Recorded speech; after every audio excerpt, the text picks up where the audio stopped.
Hello viewers, কেমন আছো তোমরা? রান্না কাব্যকথা কিচেন থেকে চলে আসলাম আজকে একটা রান্নার রেসিপি নিয়ে।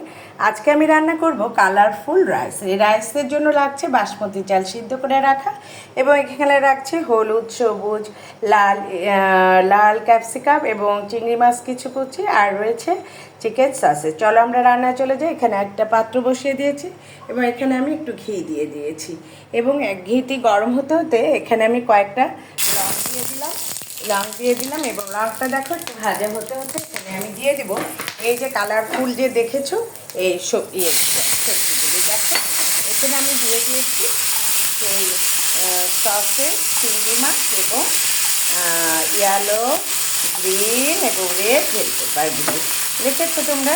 দেখো এটা সুন্দর ভাজাভাজি হতে থাক। দিয়ে আমি আগেই অল্প একটু দিয়ে দিয়েছি, আর প্রয়োজন হলে আমি পরে আবার একটু দিয়ে দেবো।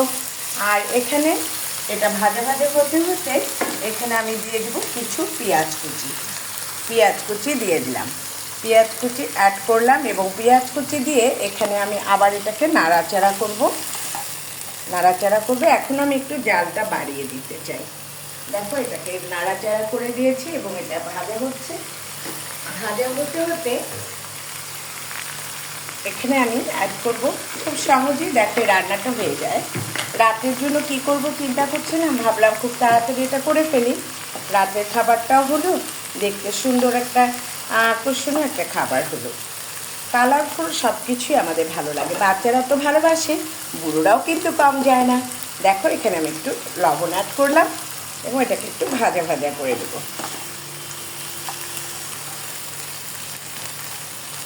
এটা কালারফুল রাইস নামটা অ্যাড হয়েছে এই জন্য যে এখানে সব কিছু কালারফুল ব্যবহার করা হয়েছে। দেখো ইয়েলো বেল পেপার এগুলি কত সুন্দর লাগছে। এবং এটা ভাজা ভাজা হতে হতে এখানে আমি দিয়ে দিব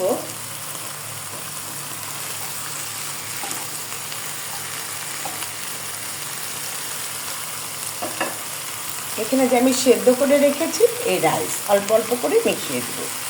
দেখো আমি মিশিয়ে দিচ্ছি, অল্প অল্প করে মিশিয়ে দেবো এবং এটাকে আমি হালকা করে নাড়া দেবো।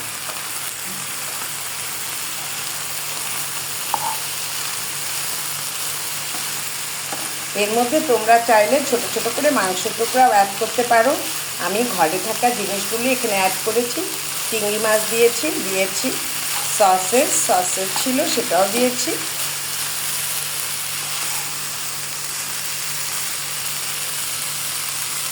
রাইসগুলি অল্প অল্প করে অ্যাড করে দিবে, যাতে এগুলোর মধ্যে সুন্দরভাবে ভাজা ভাজা হয় এবং ঘিয়ের একটা স্মেল সুন্দরভাবে আসে।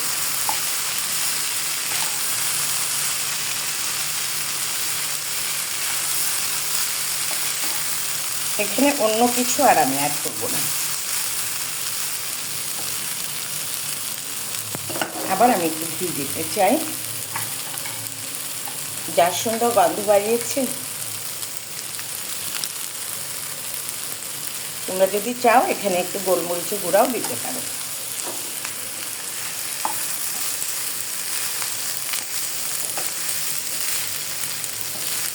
এটা কিন্তু ডিনারের জন্য একটা দারুণ একটা রেসিপি হয়ে যাবে। দেখো এখানে প্রোটিনও তোমাদের যোগ হলো, আবার বেশি এত একদম তেল ঝাল করে অনেক কিছু দিয়ে রান্নাবান্না থেকেও তোমরা রেহাই পেলে।